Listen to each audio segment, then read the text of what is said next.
दोस्तों एक बहुत ही बड़े जेल में एक कैदी इतना ज्यादा हड़कंप मचा देता है कि वो वहां पर सारे कैदियों को मारने लगता है।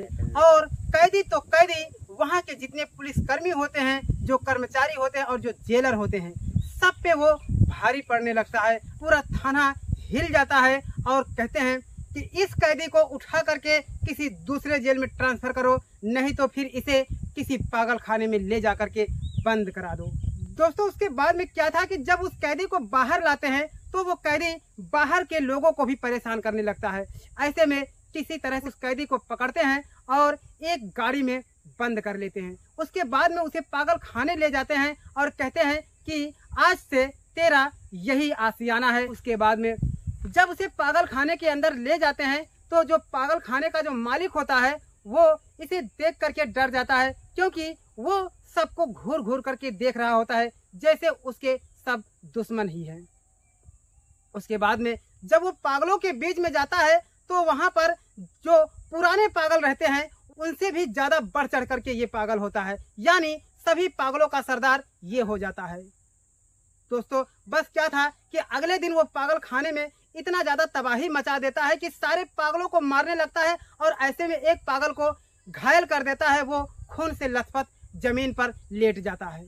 ऐसे में पागल खाने का जो मालिक होता है तुरंत ही उस बड़े थाने में फोन लगाता है और कहता है कि मुझे नहीं चाहिए ऐसा पागल, इस पागल खाने से इस पागल को ले जाओ, नहीं तो हम लोग पागल हो जाएंगे।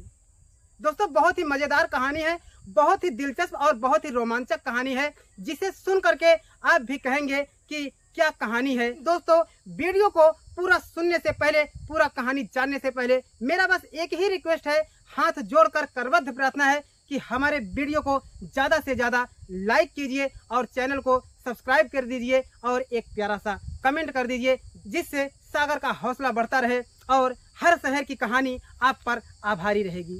दोस्तों ये कहानी प्रयागराज के एक छोटे से गांव की है, जिस गांव का नाम बौड़ई बताया जाता है। दोस्तों बौड़ई क्षेत्र में ही एक लड़की होती है, जिस लड़की का नाम नीलम होता है। दोस्तों नीलम का नाम जैसे नीलम होता है, उसी तरह से मानो कोई नील परी सामने खड़ी हो, जिसे देख करके मर्दों की निगाहें रुक जाती है और एक ही जगह पर थम जाती है।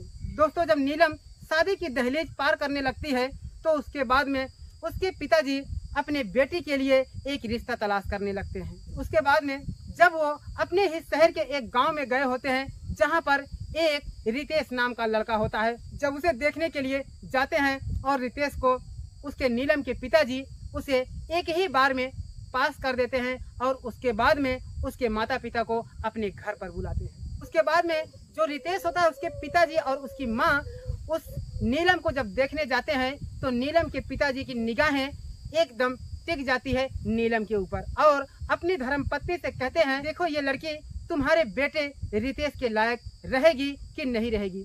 उसके बाद में रितेश की माँ के चेहरे पर एक नई मुस्कान आती है और कहती है कि इस लड़की को कोई भी काट नहीं सकता है। और इधर रितेश के पिताजी उस लड़की को सर से पांव तक देखते हैं और उसके बाद में उसके पिताजी से कहते हैं कि मुझे ये लड़की पसंद है, मुझे ये लड़की लाखों करोड़ों में एक लग रही है और जिस दिन ये दुल्हन बन करके मेरे घर में जाएगी तो पास पड़ोस की निगाहें भौचक्की रह जाएंगी, पास पड़ोस वालों की निगाहें टिकी की टिकी रह जाएंगी, क्योंकि ऐसी दुल्हन हमारे गांव में है ही नहीं। दोस्तों बस क्या था, विवाह का दिन और तारीख रख दिया जाता है और जब रितेश के मस्तक पर दूल्हे का ताज सजता है तो रितेश भी एकदम हीरो के जैसा लगता है। रितेश अपनी बारात जब नीलम के गांव में, यानी कि जब बौड़ई गांव में जाते हैं तो वहां की लड़कियां रितेश को देख करके कहती हैं लाखों और करोड़ों में एक है।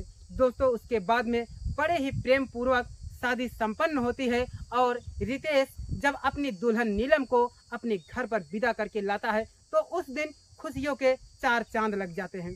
मानो ऐसा लगता हो कि चांद आसमान से उतर करके आज उसके कमरे में उग आया हो।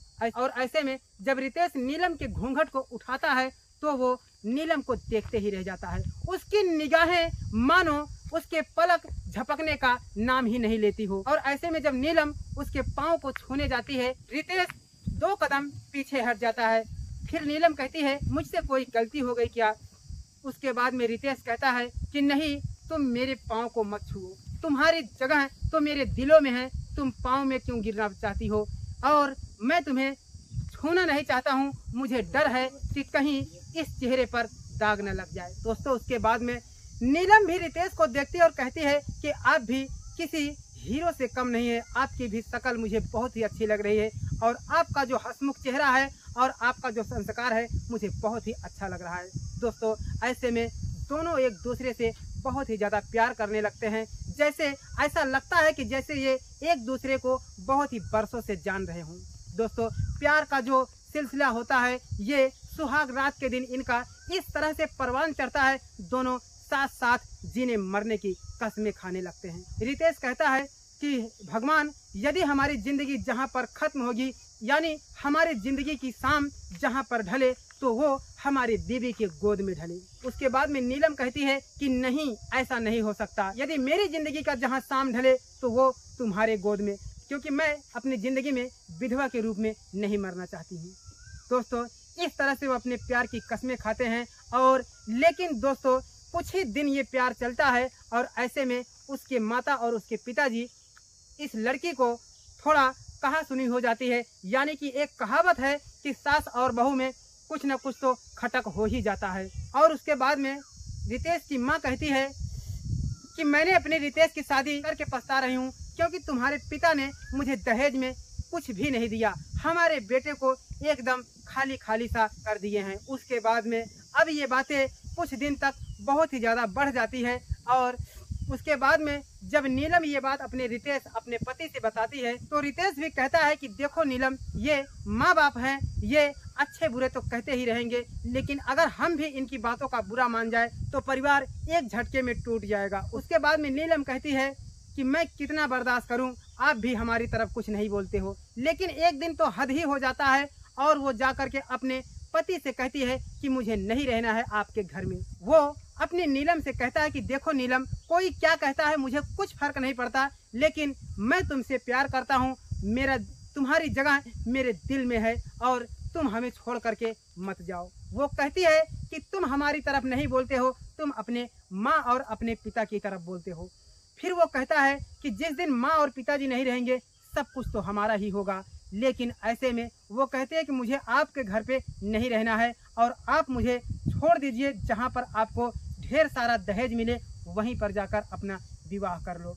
उसके बाद में रितेश नीलम को एक थप्पड़ मार देता है, और नीलम और भी गुस्से में हो जाती है।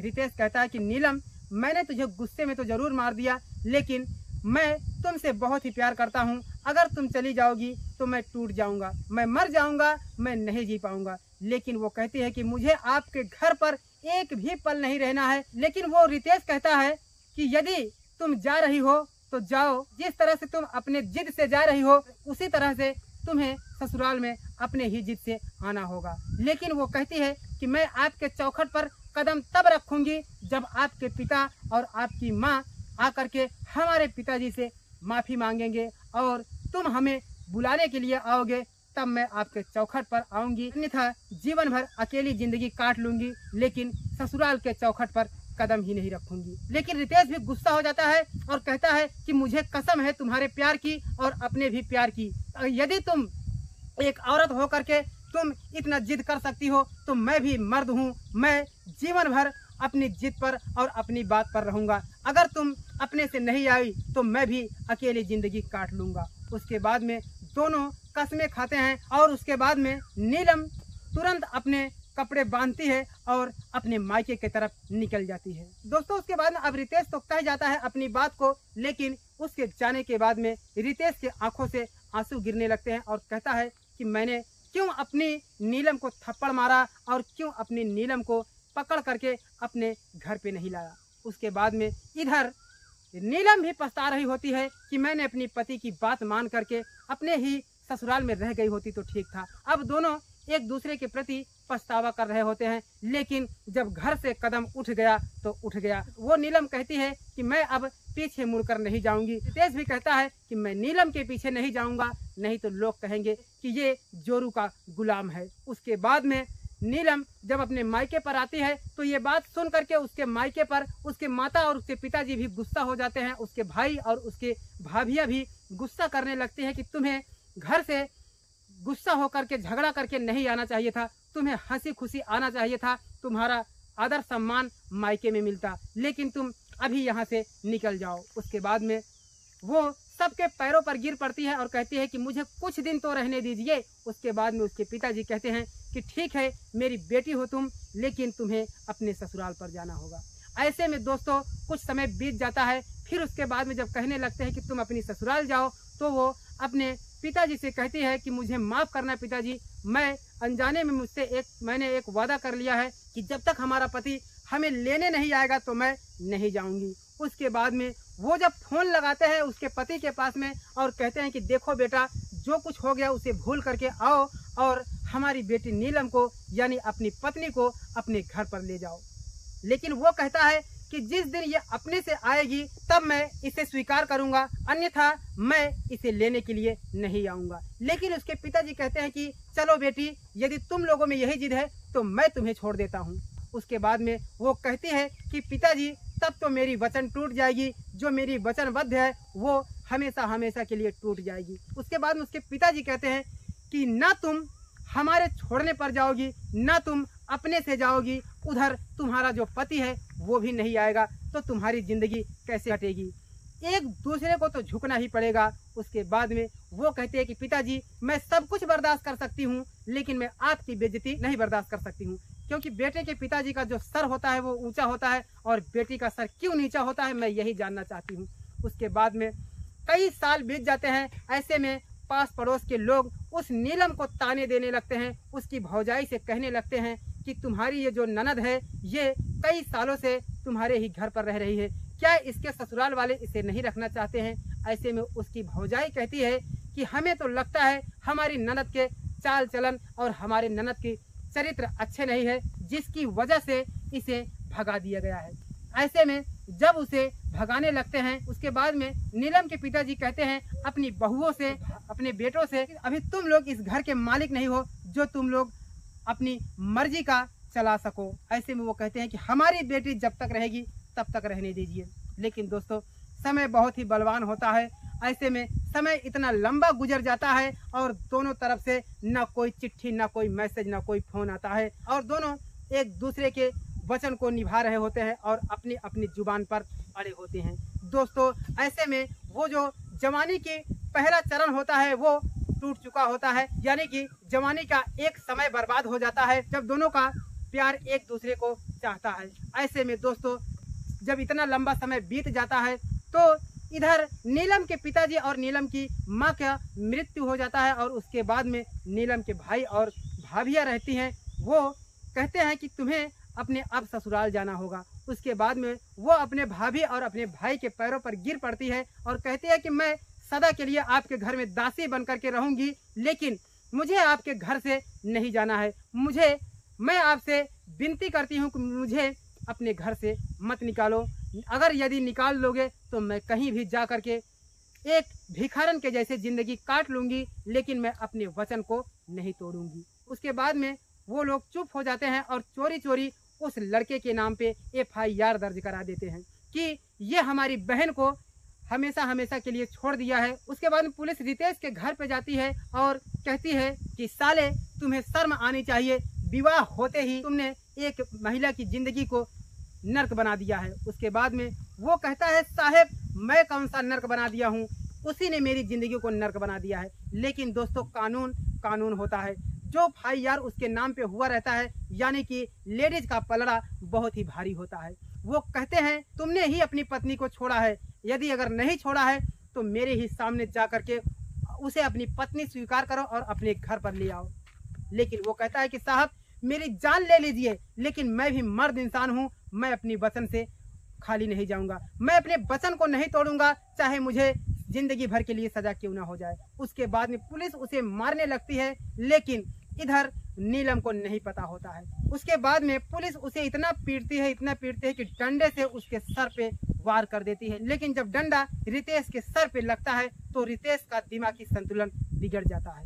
ऐसे में रितेश का दिमाग ही नहीं काम करने लगता है और उसे जेल खाने में कैद कर देते हैं। दोस्तों उसके बाद में कुछ ही दिन बाद रितेश एकदम सा पागल हो जाता है और उस दिन वो थाने के अंदर सारे कैदियों को मारने लगता है और सारे पुलिस कर्मियों को मारने लगता है। ऐसे में पूरा थाना हिल जाता है, परेशान हो जाते हैं और उसे एक पागल खाने के अंदर ले जाकर के बंद करा देते हैं। दोस्तों, पागल खाने के बीच में जब पहुंचता है तो जितने पुराने पागल रहते हैं वो पहुंच करके ही ऐसा लगता है जैसे पागलों का सरदार रितेश हो।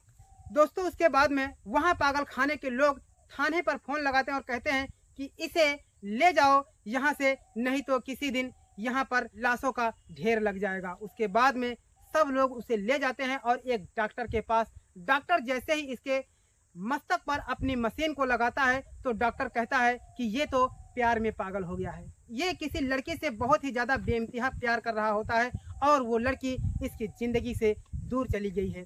ऐसे में वो कहते हैं कि इसे उसी के सामने लाओगे तो जा करके इसका दिमागी संतुलन ठीक हो सकता है, अन्यथा कोई चारा नहीं है और ये हमेशा हमेशा के लिए पागल ही रहेगा। अब दोस्तों, ये समय उस समय का होता है जब रितेश की उम्र लगभग 60 वर्ष की हो चुकी होती है। दोस्तों, उसके बाद में रितेश के बड़े बड़े दाढ़ी और बड़े बड़े मूंछ हो जाते हैं, एक साधु और एक महात्मा के जैसा दिखने लगता है। ऐसे में जो उसकी पत्नी नीलम होती है, नीलम की भी एक बीमारी से ग्रस्त थी और उसकी मृत्यु हो जाती है। दोस्तों, नीलम के भाई और नीलम के भौजाई और नीलम के जो भतीजे होते हैं वो भी बड़े हो जाते हैं और अपनी बुआ की यानी कि नीलम के जनाजे को लेकर के जाते रहते हैं। उस दिन न जाने क्यों रितेश और भी पागल हो जाता है और कहते हैं कि इसे उसी के पास ले जाओ, तभी ये जाकर के ठीक होगा। उसके बाद में जब पुलिस थाने के सारे पुलिसकर्मी पता करते हैं कि इसका ससुराल कहाँ पर है, तो जब पता करते हैं तो ससुराल जैसे ही पुलिस वाले जा रहे होते हैं और नीलम का पता पूछते हैं तो कहते हैं कौन नीलम, नीलम तो अब इस दुनिया में ही नहीं है। उसके बाद में सारी कहानी को जब पुलिसकर्मी सुनते हैं तो पुलिसकर्मियों के पैरों तले जमीन खिसक जाती है और वो हैरान हो जाते हैं और दंग हो जाते हैं। वो कहते हैं कि वारे प्यार और वारे वचन, इस वचन को मानना पड़ेगा। एक महिला भी अपने वचन को नहीं तोड़ती और एक मर्द भी अपने वचन को नहीं तोड़ा, और यहाँ तक कि इस महिला की मृत्यु हो गई लेकिन पति के मुंह को नहीं देखी है। कहते हैं कि पत्नी को आग देने के लिए पति की जरूरत पड़ती है, लेकिन पति तो एकदम पागल हो चुका है। ऐसे में जब पुलिस देखती है और वो कहते हैं कि इसी पत्नी से मिलाने के लिए उस पागल को हम लोग लाने वाले थे, लेकिन ये तो दुनिया को छोड़कर अलविदा कह चुकी है। ऐसे में जब वो जाते हैं थाने पर बताते हैं तो थाना भी सन्न हो जाता है, लेकिन थाना कहता है कि फिर भी इसे ले जा करके तो उसका दाह संस्कार इसके हाथों से होना चाहिए। उसके बाद में उस पागल को रस्सियों में जकड़ करके ले जाते हैं और शमशान भूमि के पास में, और वहां पर लोग कहते हैं कि इसके पति को बुलाया जाए। तो उसके बाद में जब इसके पति को लाया जाता है और कहते हैं कि जाओ, आज तुम्हारी पत्नी दुनिया को अलविदा कह गई, तुमने अपने प्यार को नहीं पहचाना, तुमने अपने प्यार को प्यार नहीं दिया और आज वो इस दुनिया में नहीं है।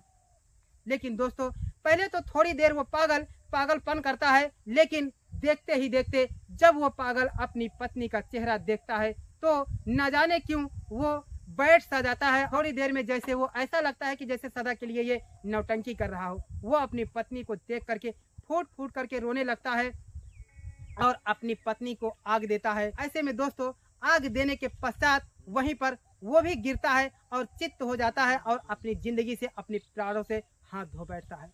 तो दोस्तों, ये थी हमारी कहानी। अगर कहानी जरा भी अच्छी लगी हो तो हमारे इस चैनल को कर दीजिए सब्सक्राइब और वीडियो को कर दीजिए लाइक। फिर मिलते हैं किसी नेक्स्ट वीडियो में, तब तक के लिए सागर को दीजिए इजाजत। जय हिंद, वंदे मातरम।